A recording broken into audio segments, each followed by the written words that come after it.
here in Washington, D.C. last night. Yaron Lashinsky and Sarah Milgram were a beautiful young couple.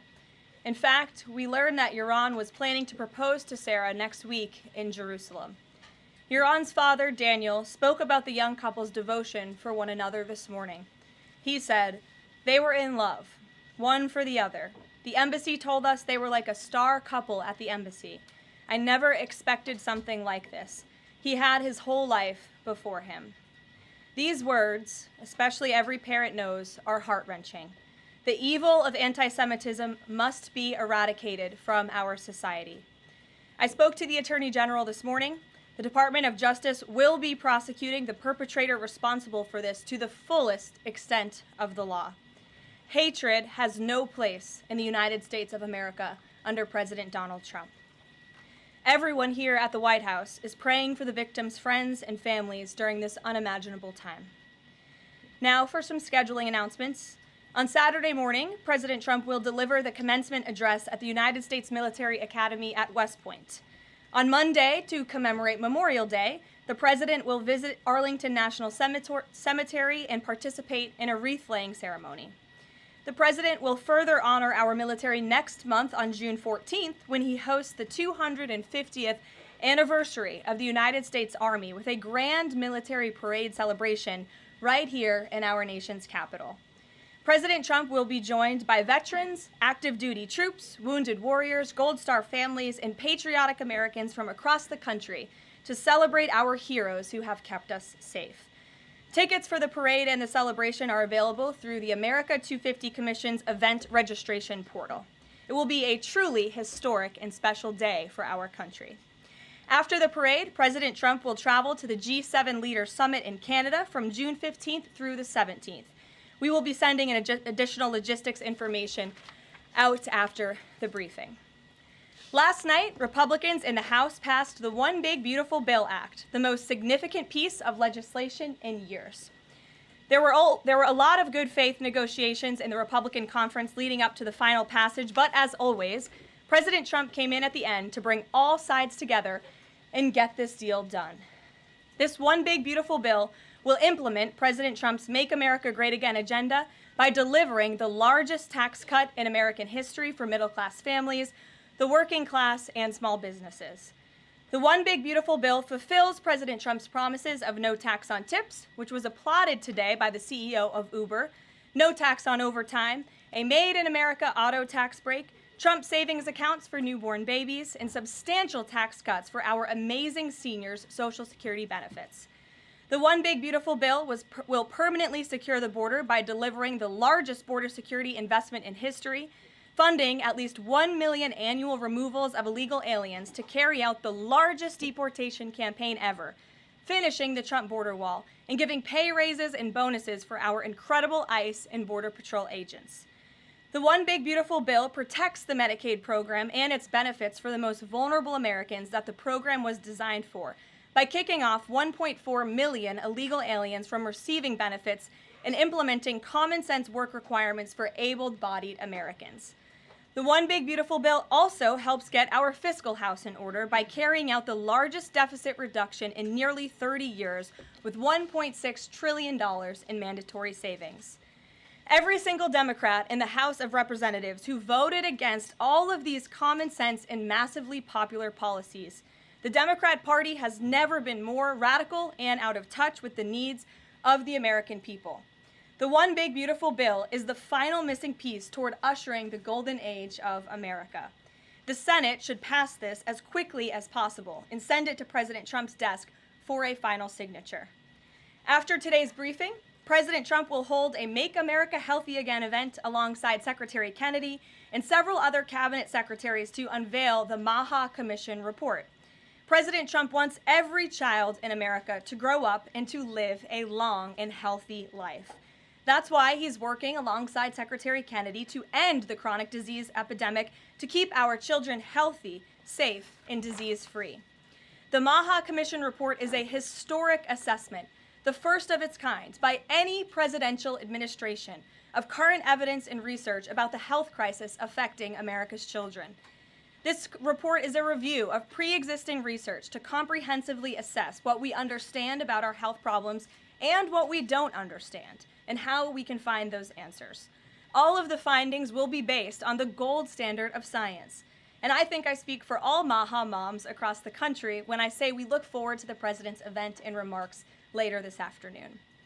And as we head into the Memorial Day weekend, a quick update on gas prices. According to the fuel savings platform GasBuddy, the national average price of gasoline is expected to be $3.08 on Memorial Day. We expect that to continue to decline because of the president's energy policies.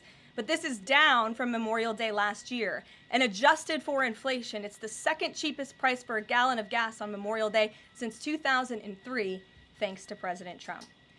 And finally, in other news, the Department of Homeland Security conducted a deportation flight from Texas to remove vicious illegal criminals in the United States. All of these individuals were sent, or are trying to be sent, to a third country. And President Trump promised to get vicious illegal alien murderers, rapists, and pedophiles like these out of our country, and he is trying to deliver on this promise. But no matter how upset this makes Democrats, we will continue to deport these monsters to keep Americans safe. And here are the heinous individuals who were on that flight. A Cuban national, convicted of homicide, armed robbery, false impersonation of an official, kidnapping, and robbery strong arm. A Cuban national convicted of attempted first-degree murder with a weapon. A citizen of Laos convicted of first-degree murder and robbery. A Mexican national convicted of second-degree murder. A citizen of South Sudan convicted of robbery and the possession of a firearm. A citizen of Burma convicted of lascivious acts with a child less than 12 years old. A citizen of Burma convicted of first-degree sexual assault involving a victim mentally and physically incapable of resisting. It's disgusting.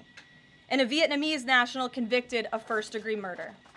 Now, a liberal activist district court judge in the city of Boston, Massachusetts, is trying to force the President of the United States to bring these monsters back to our country. Judge Brian Murphy is ordering the Department of Homeland Security to give these illegal criminals 15 days to reopen their immigration cases with access to phones and attorneys. Every single one of these individuals, I will add, had final orders of removal from our country.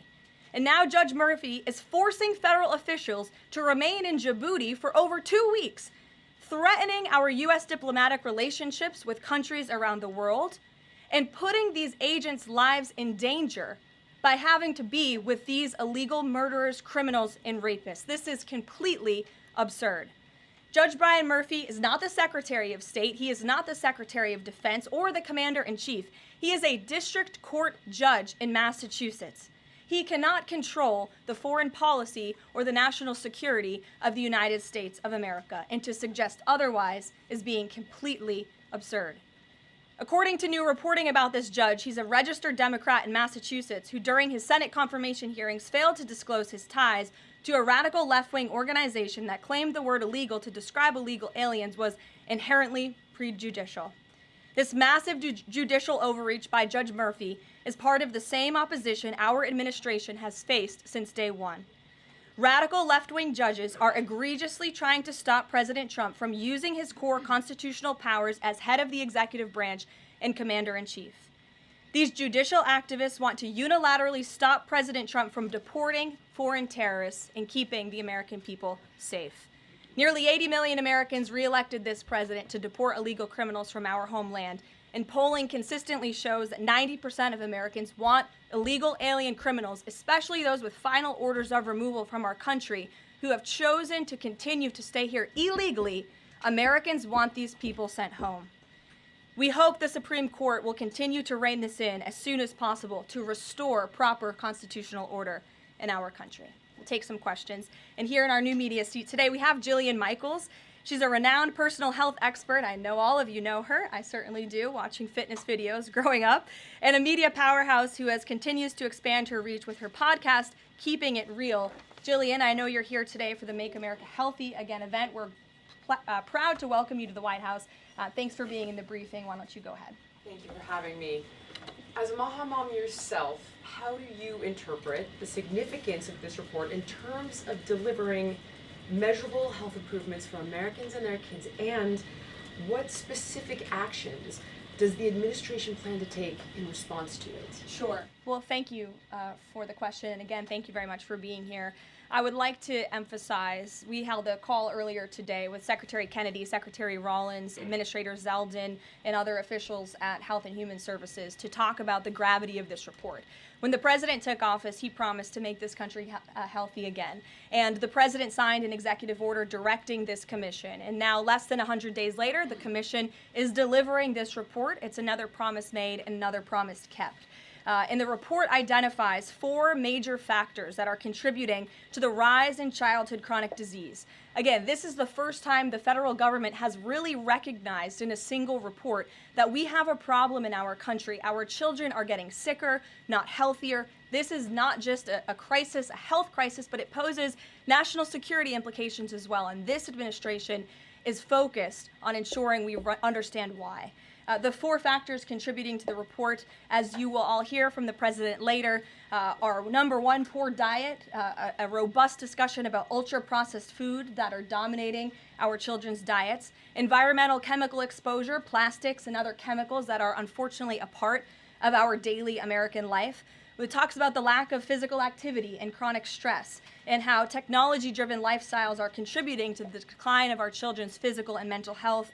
And then lastly, the report touches on the over-medicalization that's taking place in our American society, nowhere else in the world, but just right here in the United States of America. And the report directs the entire administration to understand why these issues are happening and what public policy can the administration implement to ensure that we are fostering a more healthy country for our children. So I'll leave it at that and let the president and his team speak more about this historic report later. But this should be good news for everyone. I don't care what your politics are. We should all agree that we want our children to be healthy and safe, and we want our food supply to be healthy and safe. We have the best farmers and ranchers in the world right here in the United States of America, and we have the best workers in the world. We have the best people in the world, but unfortunately we have a health crisis that's been plaguing us for too long, and this report speaks to the heart of it.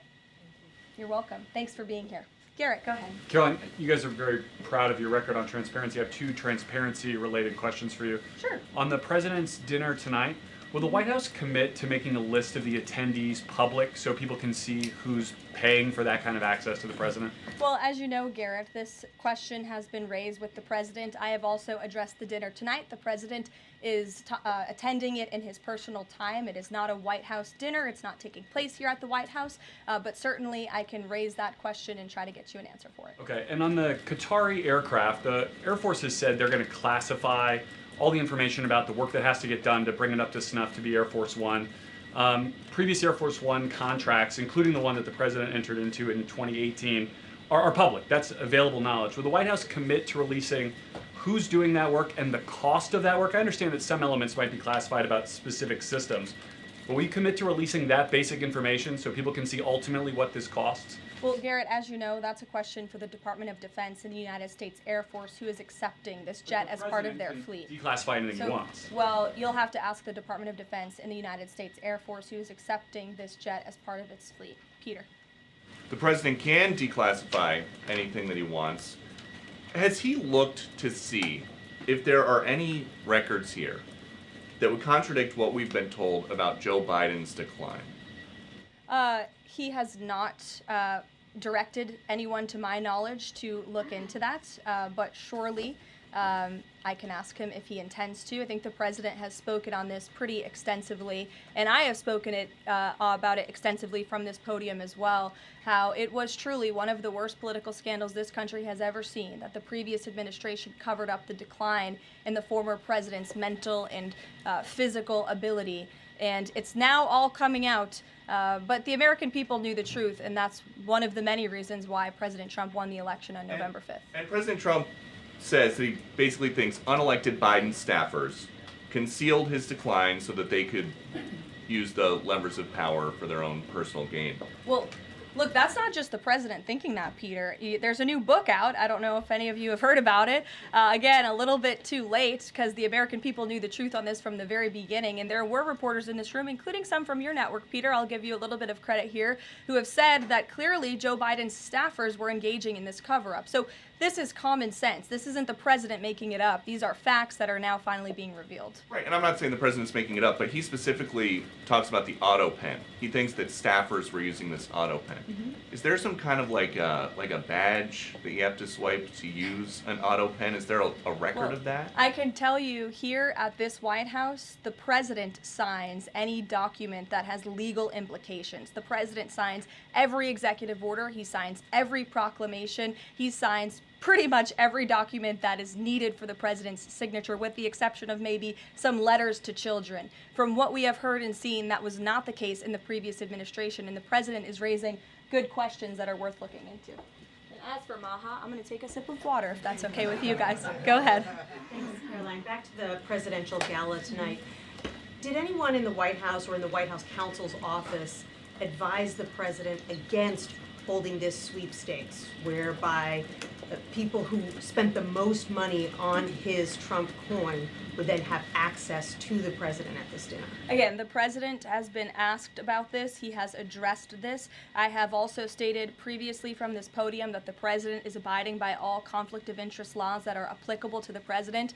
And I think everybody, the American public, believe it's absurd for anyone to insinuate that this president is profiting off of the presidency. This president was incredibly successful before giving it all up to serve our country publicly. And not only has he lost wealth, but he also almost lost his life. He has sacrificed a lot to be here, and to suggest otherwise is frankly completely absurd. Does the White House Libby, have go any ahead. concerns? The fifth round of nuclear talks between Iran and the U.S. is going to take place on Friday in Rome. What is the president anticipating ahead of that? And if a deal doesn't come from that meeting, is he going to walk away? Well, I'm glad you brought up Iran because I do have an update. The president spoke to Prime Minister Benjamin Netanyahu today.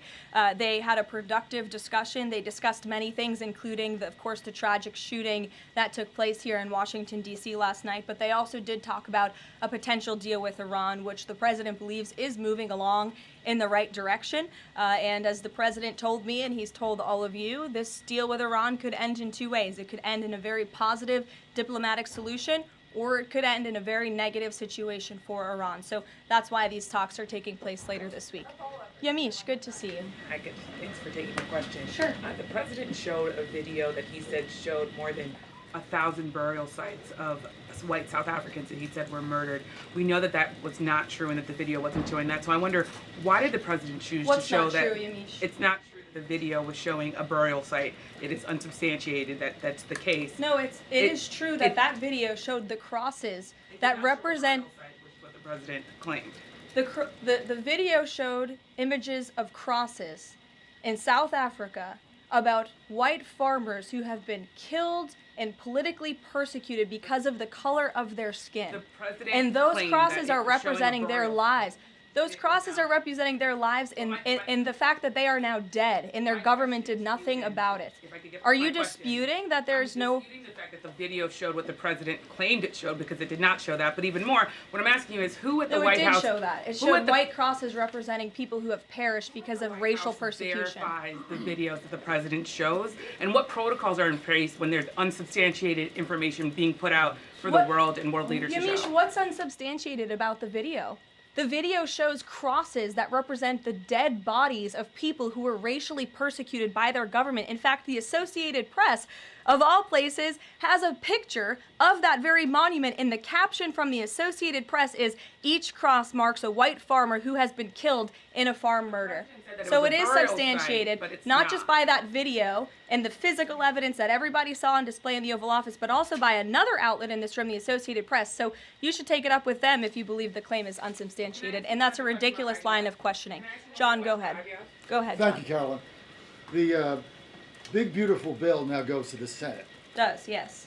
A lot of the Republican senators have promised amendments that will water this thing down dramatically. What is the president's level of tolerance for their amendments to water it down, and what will be the action taken for some of the amendments that the president does not want? Sure. Well, the One Big Beautiful Bill is named the One Big Beautiful Bill for a reason, because it is a one big beautiful bill that encompasses just about everything this president could want for the American public. It delivers on so many of his core campaign promises. So surely we want to see those campaign promises signed into law. And as the president put in his Truth Social post this morning, and as he said to me, we can celebrate this past the House for a couple of hours, but now it's time for the Senate to get to work. The president has a great relationship with Senate Majority Leader Thune, and of course so many friends on the Senate side of the Hill, and he's expecting them to get busy on this bill and send it to his desk as soon as possible. Phil. Thank you. Given that the president said the other day the SALT cap, we don't want to benefit Democratic governors. If the Senate was to reduce that SALT cap or make any type of changes, would he support that, or is this a situation where done is beautiful and he just wants to pass it? Well, look, it's a hypothetical question, obviously. Negotiations. Well, correct, and the bill passed, didn't it? So now it's off to the Senate where additional negotiations will take place, and we'll see how it goes. Michael. Caroline, two questions on the beautiful bill. One of the campaign promises from President Trump was no tax on Social Security. Now, due to congressional rules, that wasn't able to be included in this bill.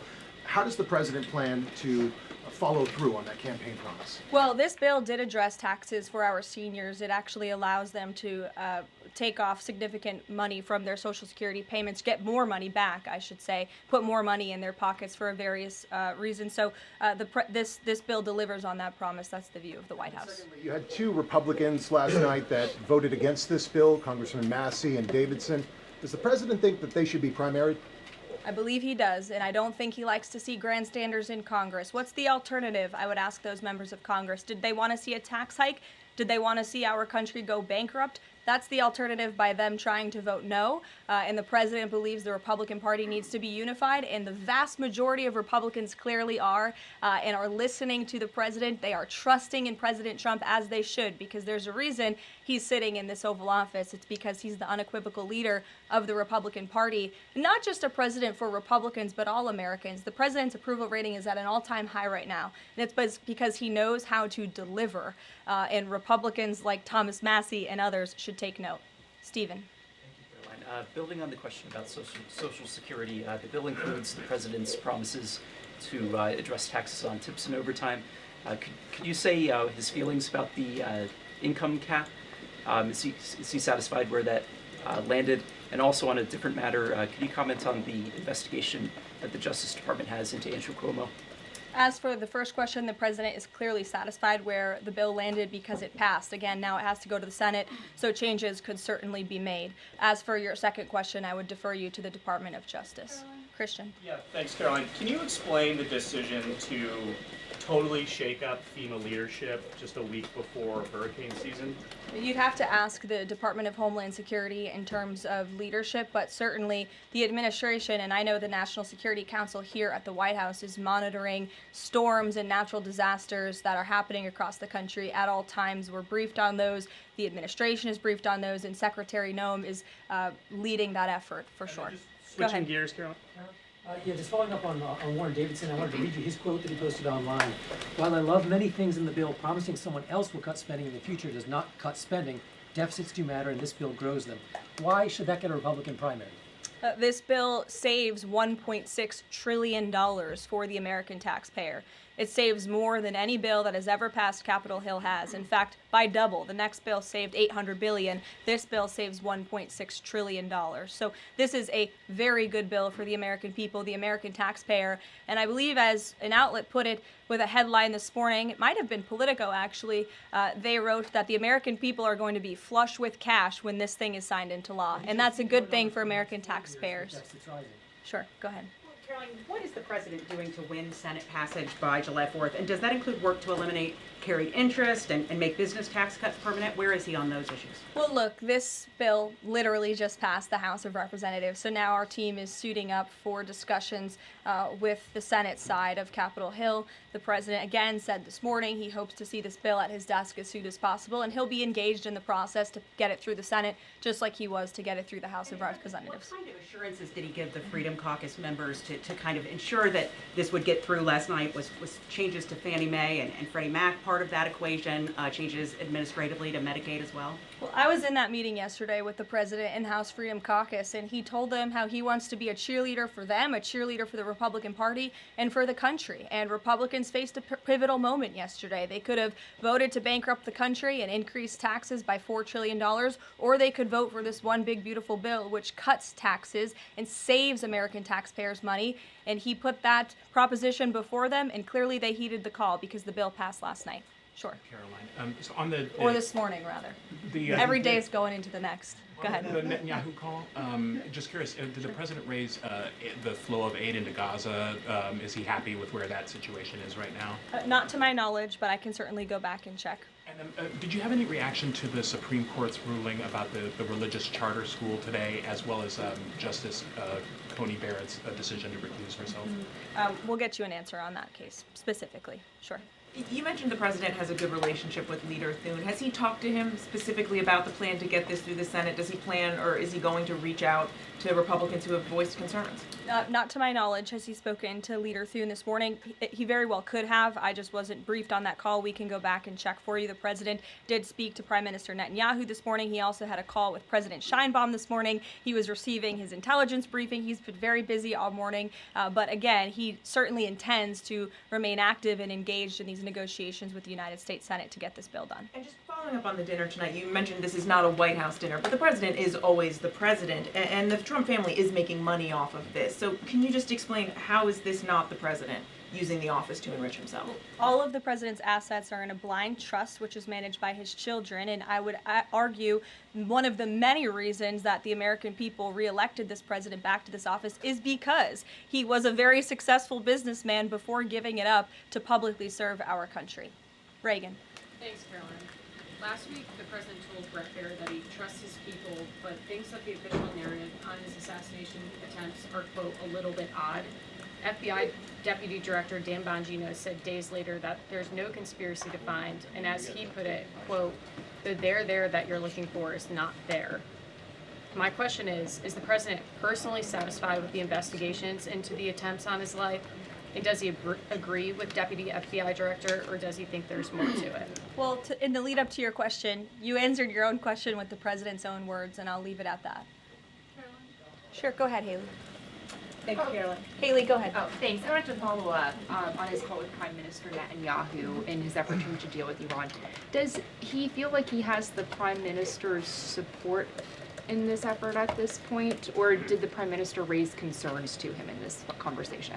I won't get further into the private discussion between the president and the prime minister, but surely they have a good relationship, one that's built on transparency and trust. And the president has made it very clear to not just Prime Minister Netanyahu, but also the world, that he wants to see a deal with Iran struck if one can be struck. He does not want to have to take the latter option, the more severe and negative option. He wants to see a deal. The president is a deal maker, and he believes strongly in diplomacy, and he's made that clear to the prime minister, but also to all of you and, frankly, the rest of the world. Mary. Thank you, Caroline. Two questions, one on the terror attack last night and then another on the big, beautiful bill. Do you or President Trump have a message to politicians like Ilhan Omar, who only this morning explicitly avoided condemning this act of terror? It's despicable. And frankly, we have seen a rise in anti-Semitic protests, of pro-Hamas protests, of terrorist sympathizers. We saw them on our college campuses, and we've seen the Democrat Party turn a blind eye and in some cases actually embrace such anti-Semitic illegal behavior. And that's why this administration has done more than any administration in history to crack down on anti-Semitism. As you know, in January, when the president took office, he signed a new executive order to combat anti-Semitism. He created a commission focused on doing just that. The Justice Department announced their task force as well. The Secretary of State, Marco Rubio, has revoked thousands of student visas from campuses where these pro-Hamas terrorist campus agitators and violent protests took place. And we've also withheld funding from those very campuses as well in an effort to combat anti-Semitism. So the president's made it very clear that such hatred will have no place in our country. Thank you. And then on the big, beautiful bill, I know there's a provision in the House included that defunds Planned Parenthood, not only because of the fact that it's the nation's largest abortion provider, but also because it's, I think, the biggest distributor of transgender hormones right now, even to minors, according to Live Action. So is the president committed to making sure that provision stays in the Senate? The president has maintained a very clear commitment to ensuring that this administration and the American people's tax dollars are not funding any institution. That includes hospital systems that are funding the chemical castration and mutilation of children. We're not going to tolerate taxpayer dollars going to such efforts. Sure. Thanks, Caroline. You mentioned at the top of the briefing that the migrants were to be sent to a third country. I was just wondering, could you share any more on, which countries the administration has struck these agreements with, and what that agreement with South Sudan specifically looks like? Well, first of all, I won't litigate foreign policy from the podium, but what I will reiterate is the absurdity of this ruling from a district court judge in Boston who is just creating new immigration laws out of thin air. This administration, let me be very clear, because there have been a lot of fake headlines about this deportation flight over the last 2 days. This administration has complied with all court orders. And the individuals whose names I just revealed and whose criminal histories I just spoke of that are on this flight, every single one of them had a final order of removal from our country. In fact, one of these violent illegal criminals had a final order of removal given to him in 1999. It's 2 years after I was born. This individual, this criminal, has been living in our country for an entire generation. And now we have a district court judge who is trying to tell the president and the Secretary of State and the Secretary of Homeland Security that an illegal criminal murderer who's been hiding in the shadows in our country for nearly 30 years cannot be deported from United States soil. That not only is undermining our entire immigration system, but it is also undermining our diplomatic negotiations with countries around the world. How are countries on this earth supposed to trust the United States government and these good faith diplomatic negotiations when these countries accept these repatriation flights? How are they supposed to trust us if we have radical district court judges who are going to say, no, you can't do that? And now these illegal criminal murderers and rapists have to sit in Djibouti with our ICE agents who now have to sit there for more than 2 weeks without the proper resources. This judge is not only undermining our immigration system, undermining our foreign policy and our national security, but this judge is undermining the safety of the ICE agents who are putting their lives on the line to remove this list of illegal criminal terrorists. It's truly despicable what's happening in our court system, and the president and this administration hope that the Supreme Court will do what it needs to do to rein in these liberal activist judges. And the Supreme Court has already said it is well within the president's purview to dictate foreign policy, and a radical district court judge should not be getting in the way of that. We'll see you all later at the MAHA event. Thank you. Thanks, Caroline.